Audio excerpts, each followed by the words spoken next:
자, 코로나19 확진자 수가 1,000만 명을 돌파했습니다. 요즘에 시장에서는 약만 나오면 다 해결될 거다. 이런 얘기들 참 많이 하는데요. 그렇다면 과연 현재 백신과 치료제의 개발 현황은 어떻게 되는지, 이로 인한 투자 전략은 또 우리가 어떻게 세워야 되는지 한번 이야기를 나눠보는 시간 마련했습니다. 네, 오늘 케미컬 에너지 투자자문의 차홍선 대표, 강혜경 제약시장 고문 모시고 이야기 나눠보겠습니다. 안녕하세요. 네, 어서 오세요. 네, 반갑습니다. 안녕하세요. 대표님, 확진자가 1,000만 명을 돌파했는데 이거 좀 어떤 시사점이 있다고 보세요? 예, 지금 현재 상황은 그러니까 예상 외로 전체적으로 보면 상황 자체는 안 좋은 걸로 이렇게 보여집니다. 왜냐하면은 처음에 우한 발생했을 때만 해도 우한 내 중국 지역이 발생했을 때만 해도 일일 감염자 수, 확진자 수가 15,000명이었습니다. 그런데 지금 현재 확진자 수가 일일 20만 명으로 10배 이상 증가를 했거든요. 그런데 이제 그 의외의 변수가 뭐냐면 제가 부정적인 이야기 말씀드리고 긍정적인 이야기 말씀을 드릴게요.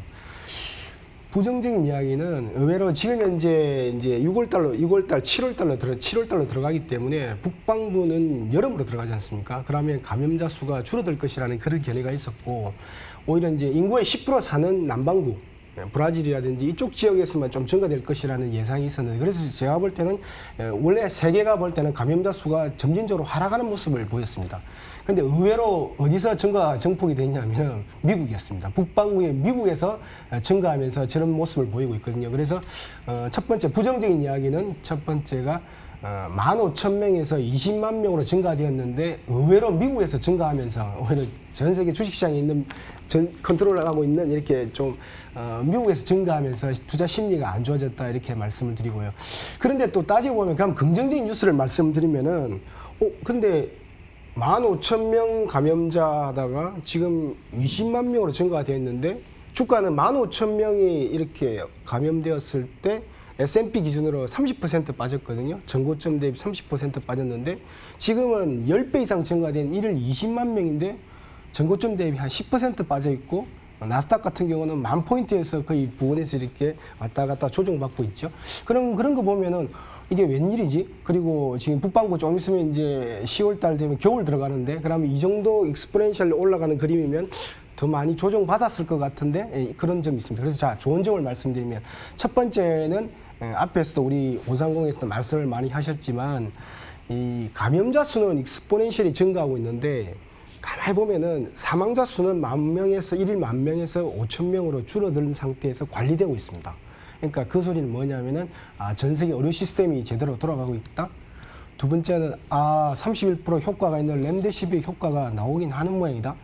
그리고 세 번째 같은 경우는 주가가 왜 그럼 30%, 10%밖에 안 빠졌을까 이렇게 보면은 무엇인가를 기다린다는 그런 느낌을 받지 않습니까? 제가 받은 느낌은 이게 백신을 기다리고 있는 주가가 아닌가. 백신에 대한 기대 심리가 주가를 지지하고 있다 이렇게 보고 있습니다. 네. 그리고 그다음 좀 잠깐 보시면은 세계 GDP 성장률입니다. 근데 IMF가 6월 24일자에 GDP 성장률을 자체를 발표했는데 이게 40년 그래프인데 굉장히 독특한 게 2008년도에도 세계 GDP는 마이너스를 기록하지 않았는데 지금 현재 2020년에 4.9% 하락할 것이다. 6월 24일자입니다. 근데 우리 뭐 여러 번 말씀하셨지만 만약에 2차 봉쇄가 된다면 4.9%보다 더 떨어질 수 있겠죠. 그러니까 다시 말하면 정리하면 40년 만에 세계 GDP가 역성장하는 그런 모습을 올해 보게 될 것이다. 그런 안 좋은 것에 있는 심리가 있지만은 오히려 주가는 10% 정도밖에만은 안 빠졌다 이렇게 말씀을 드립니다. 네, 코로나19가 지속된 지도 어느덧 6개월 정도가 지금 됐습니다. 기간이. 그렇다면 그 기간 동안 어떤 일들이 있었는지 간단하게 좀 정리를 해 주시죠. 예. 제일 먼저 있었던 일은 1월 23일자 우한시였습니다. 우한시에서 중국이 이제 15,000명, 전 세계가 한 15,000명 정도 올라오면서 전 세계 우한시를 봉쇄를 했죠. 봉쇄를 했고, 이 독특하게 2월 19일자리 뭐냐면 우리나라에서 집단감이 좀 발생했지 않습니까? 그때. 그러면서 주가가 의외로 우리나라가 이렇게 촉발제가 된 것 같아요. 그래서 S&P 지수가 마이너스 30% 되는, 그러니까 우한, 그 다음에 이렇게 되면서 마이너스 30% 빠졌고요. 그러면서 어떤 일이 벌어지냐면 3월 11일 날 WH가 2009년에 이어 올해 팬데믹을 선언하게 됩니다. 그러니까 팬데믹을 선언하고 그다음 미국이 지금 현재 국가 비상 사태를 선포를 하죠. 그러면서 3월 23일자 또 재밌는 일이 벌어지는 게 일본에 있는 동계올림픽을 내년으로 연기하겠다는 소식이 나오면서 주가 급등하기 시작합니다. 그래서 흔히들 보면은 중국에서 발생을 했다. 그런데 발생을 해서 중국에서 처음에 이제 보고가 많이 되었었죠. 보고되면서 그다음에 전 세계가 대응을 하기 시작했죠. WHO, 미국, 그다음에 일본이 대응하기 시작하면서 주가가 급반등을 했고요. 그다음에 보면은 주가 올라가다가 5월 1일자에 보면 어떤 일이 벌어지냐면은 우리가 이제 여러 가지 임상 결과가 나왔지만 렘데시비어가 치료제로 승인받으면서 한 단계 밀어 올리는데 지금 또 이제 6월 11일부터 두 가지 일이 벌어진 게 뭐냐면은 북경 베이징에서 집단 감염 약간의 그런 뉴스가 흘러나왔고 두 번째는 이제 확진자 수가 오히려 미국 쪽에서 증가하고 원래 좀 우려했던 브라질이 예상대로 감염자 수가 올라오고 있고 그다음에 의외로 예상하지 못했던 미국이 좀 올라오면서 주가가 조금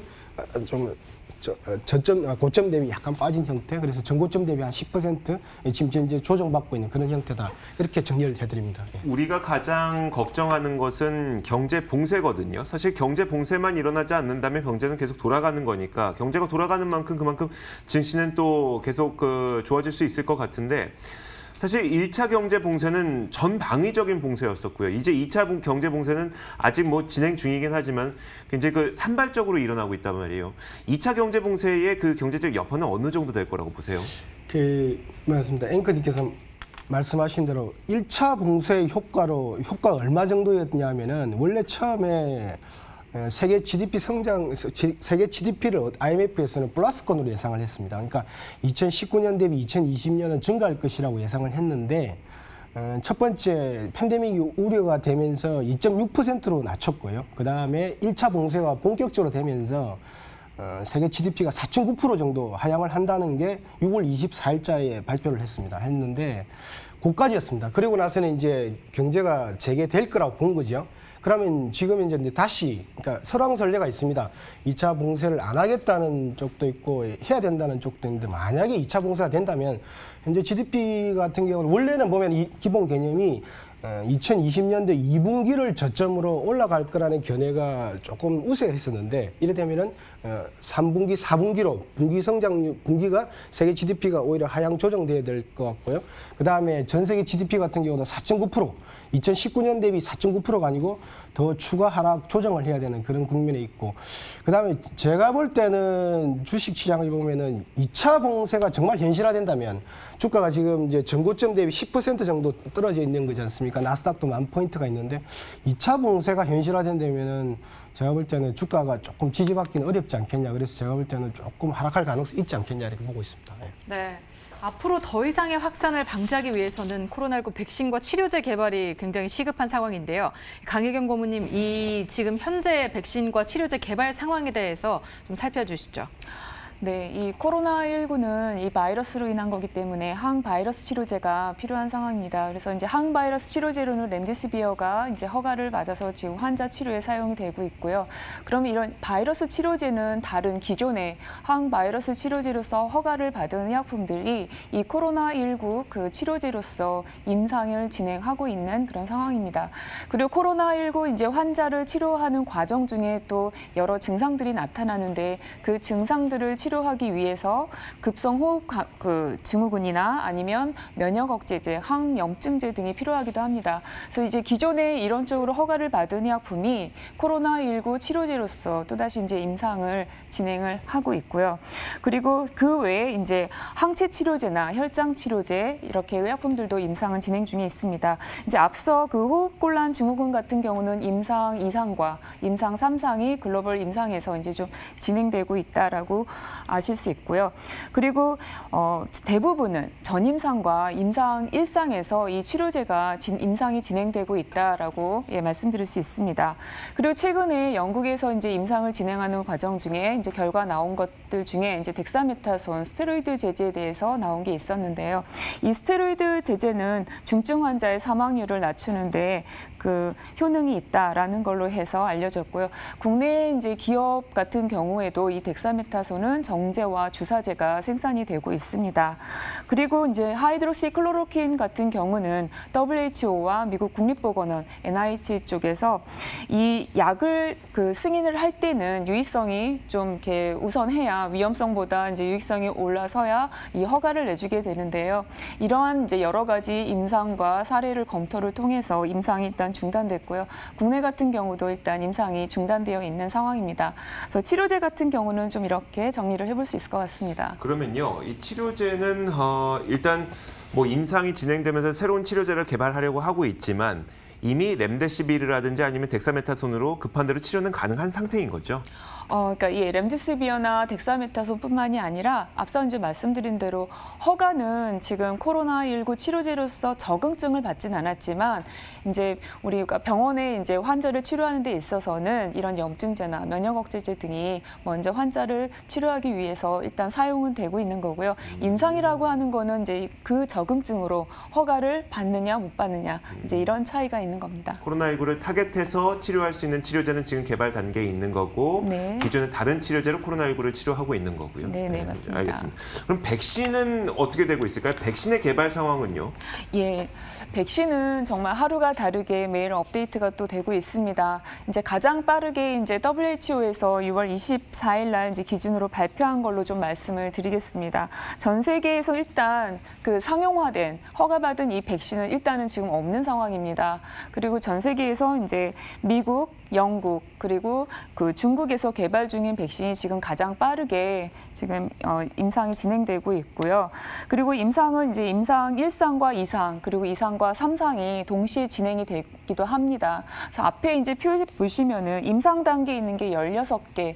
그러니까 임상 단계라고 하는 거는 인체 대상 이제 시험이 들어가는 게 16개다라고 보시면 되고요. 전임상 단계에 있는 게 125개 이상 이렇게 표시되어 있습니다. 전임상 단계라고 하면 이제 동물 실험이 진행되고 있는 게 125개 이상이 진행되고 있다 이렇게 보시면 됩니다. 그래서 이제 앞에 이제 표에서도 보시는 것처럼 전임상은 125개 이상, 그다음에 임상 1상이 11개, 그다음에 임상 2상이 8개, 임상 3상이 2개 이렇게 해서 WHO 기준으로는 일단 분류를 이렇게 해볼 수가 있습니다. 그런데 이제 이 백신이라고 하는 거는 여러 가지 이제 전통적인 방식도 있고 최신 기술을 이용해서 이제 상용화된 적은 없지만 이제 이렇게 새로운 기술을 도입해서 개발되고 있는 백신도 있는데요.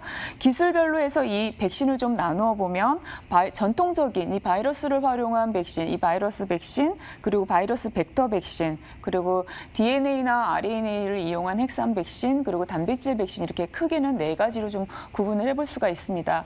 그래서 이제 앞서 말씀드린 대로 그 백신 그 16개 이제 인체 임상이 진행되고 있는 이 16개를 다시 한번 좀 숫자를 보면 바이러스가 백신이 4개, 바이러스 벡터 백신 3개, 그리고 핵산 백신으로 RNA가 4개, 그리고 DNA 백신 2개가 진행되고 있고요. 단백질 기반으로 해서 백신이 2개 이렇게 해서 진행되고 있습니다. 그래서 전 세계적으로는 이제 앞서 말씀드린 대로 총 합으로 보면 약 140개 정도가 이제 백신 임상이 진행되고 있고요. 인체를 대상으로 하는 16개가 가장 최근에 좀 업데이트돼서 진행되고 있다라고 정리해 볼 수 있을 것 같습니다. 네, 백신과 치료제의 개발 상황에 대해서 알아봤는데요. 그렇다면 차 대표님, 이 코로나19 관련한 의료 기술은 현재 어디 정도까지 왔다라고 볼 수 있을까요? 예, 말씀드린 대로 감염자가 급증했지 않습니까? 감염자는 15,000명에서 20만 명으로 올라갔는데 일일 사망자는 10,000명에서 오히려 5,000명으로 떨어졌거든요. 이게 관리되고 있다.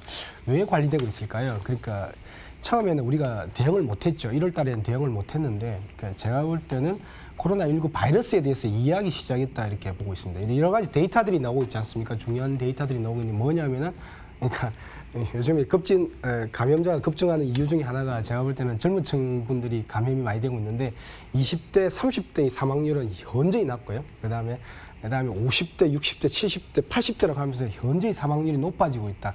그렇게 이제 데이터가 나오고 있지 않습니까? 두 번째 같은 경우는 이제 기저질환, 당뇨 같은 기저질환이 있는 분들이 사망률이 높다 이렇게 나오고 있고. 그러니까 좀 말씀드리면 자, 사망자가 관리되고 있는 큰 이유 중에 하나는 이제 치료제가 투입되기 시작했지 않습니까? 흔히들 보면은 뭐 렘데시비어라든지 그다음에 HIV 치료제라든지 이런 치료제들이 투입되기 시작하면서 그런 효전 효과가 있다 이렇게 보고 있고, 여러 가지 이제 경증하고 중증을 분류하고 그 다음에 급성이냐, 그 다음에 굉장히 치료가 많이 돼야 되는 그런 의료 시스템 같은 경우가 많이 정비되어 있다. 그래서 사망자가 많이 관리되고 있다. 그건 좋은 소식인 것 같습니다. 예. 알겠습니다.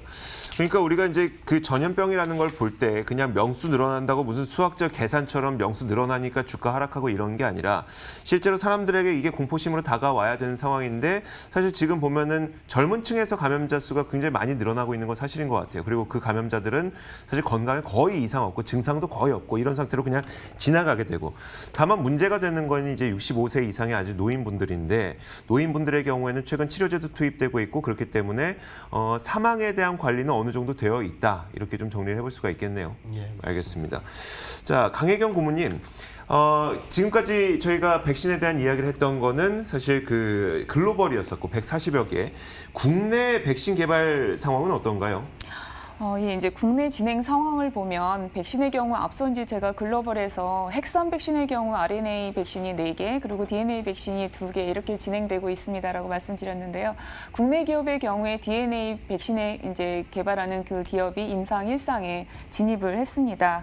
예, 그리고 이제 그 치료제 같은 경우는 앞서 이제 글로벌에서도 그렇지만 기존의 허가를 받은 의약품이 이제 코로나19 치료제로서 다시 허가를 받는 임상들을 진행하고 있습니다라고 말씀드렸는데요. 국내 기업의 경우에도 이 치료제가 예를 들면 비형 감염 치료제나 말라리아 치료제, 그리고 항응고제로서 허가를 받았던 치료제들이 이렇게 코로나19로서 임상 2상 단계 이렇게 진행을 하고 있습니다. 그래서 또 항체 치료제 개발사 같은 경우는 임상 시험 준비 단계에 있고요. 그리고 혈장 치료제 같은 경우는 임상 2상 준비 중에 있습니다. 그래서 국내 경우에는 이제 기존에 다른 적응증으로 허가를 받았던 의약품이 코로나19 치료제로 임상을 진행을 하고 있어서 드러그 리포지셔닝을 하고 있다. 이렇게 말씀드릴 수 있을 것 같습니다. 혹시 우리나라 기업, 국내 기업이 개발하고 있는 이 백신은 어느 정도의 경쟁력이 있다고 좀 볼 수 있을까요? 핵산 백신 같은 경우는 아직 상용화 그 경험을 갖고 있지는 않습니다. 이제 전통적인 방식이다라고 하면 바이러스 백신이 예전의 방식으로 해서 이제 우리가 예전에 이제 백신 맞았던 경험이 있다라고 하면은 바이러스 백신들이 좀 많았었고요. 지금 코로나19로 해서 백신이 개발되면서 지금 바이러스 벡터 백신 같은 경우는 에볼라 백신으로 그 상용화도 있지만, 지금 이 핵산 백신 같은 경우는 좀 새로운 기술을 도입한 그런 백신 기술이 좀 되겠습니다. 예. 네. 네. 차 대표님, 그리고 또 이제 저희가 가장 궁금한 건 이런 백신 개발, 치료제 개발에 따라서 시장이 많이 움직이지 않습니까? 그래서 투자자들도 여기에 대해서 가장 관심이 있는 건데, 향후 우리가 투자 전략을 어떻게 세워야 좀 대응을 잘 하고 투자를 잘 할 수 있을까요? 네. 한번 두 가지로 나눠볼게요. 첫 번째는 뭐냐면은 그러니까 뒷부분에서 종목, 그러니까 뭐 큰 그림에 대해서 말씀드리고 앞부분에서 투자 전략에 대해서 말씀드릴게요. 첫 번째 지금 그러니까 부정적인 이야기부터 먼저 말씀을 드리면은, 지금 현재 일일 감염자 수가 15,000명에서 주가가 S&P 500 기준으로 마이너스 30% 무너졌지 않습니까? 그럼 20만 명이면요, 무너져야 돼요. 마이너스 30% 가야 되는데 왜 마이너스 10%입니까? 그럼 팔아야 된다는 그런 부정적인 이야기가 될 수 있고요. 두 번째는 인구의 90%가 북반구에 삽니다. 근데 10%가 남반구가 겨울로 들어간 이 시점에 20만 명으로 익스포넨셜이 지금 증가하고 있거든요. 그러니까 그것도 좀 부정적인 이야기입니다. 그럼 첫 번째는 자, 코로나에 집중하고 코로나가 확산에 집중한다면 주식을 팔아야 되죠. 그런데 저는 다른 견해를 좀 한번 제시를 해드릴게요. 첫 번째는 그러면 왜 이렇게 주가가 안 빠지고 있을까? 전 세계적으로 보면은 사망자 수가 말씀드린 대로 관리되고 있다. 의료 시스템이 돌아가고 있다는 걸 말씀드리고요. 두 번째는 좀 약간 불안전하지만 30% 효과가 있는 렘데시비가 지금 이제 투입되어 있지 않습니까?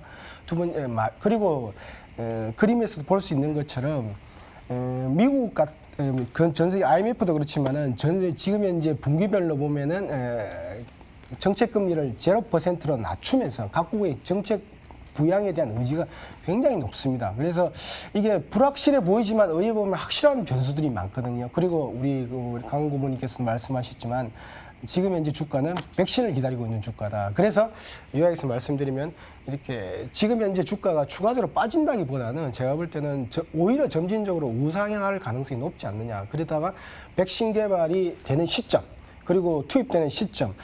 백신이 투입되고 나서 한 달 뒤면은 항체 형성을 알 수가 있습니다. 면역이 나왔는지 안 나왔는지. 그러면은 제가 볼 때 주가가 좀 더 약간 더 긍정적으로 볼 수 있지 않겠냐 이렇게 보고 있고, 크게 보면은 지수 전체에 대한 생각은 좋게 봅니다. S&P 500이라든지 뭐 나스닥이라든지 뭐 코스피에 대한 생각은 좋게 보고 있고요. 그다음에 저희들 같은 경우는 제약바이오 같은 경우는 큰 그림으로 뭐 글로벌 항암이라든지 면역 치료제, 신경 치료제에 대해서는 제가 볼 땐 긍정적이다 이렇게 보고 있습니다. 네. 자, 마지막으로 강 고모님, 그 백신 임상 글로벌 백신 가운데 2개 정도가 임상 3상에 있다고 하셨는데, 그럼 한 9, 10월 정도까지는 이게 승인 가능할까요? 예, 그건 전 세계에서 지금 다 모두가 이제 궁금해하는 그런 네네. 상황인 것 같습니다. 그리고 주가 측면에서도 너무 이제 중요한 그 이제 백신의 개발은 이 시점이 너무나 이제 키포인트인데요. 일단 그 백신을 지금 가장 3상 진입한 이 2개, 그다음에 최근 언론에서는 이제 뭐 중국 기업에서도 3상에 진입한다라는 보고가 있기는 했고, 제가 오늘 말씀드린 거는 이제 WHO 기준으로 이제 말씀을 드린 건데요. 그 일단 그 임상 3상을 진행하고 있는 기업은 9월 이후에 해서 생산과 이 개발해서 지금 동시에 진행하고 있다라고 말을 해놓은 언론에 보도한 상황이기 때문에 9월에서 10월 네. 이후에 좀 구체적으로 가셔야 될 것 같습니다. 알겠습니다. 네. 자, 여기서 인사드리도록 하겠습니다. 시청해주신 여러분 고맙습니다.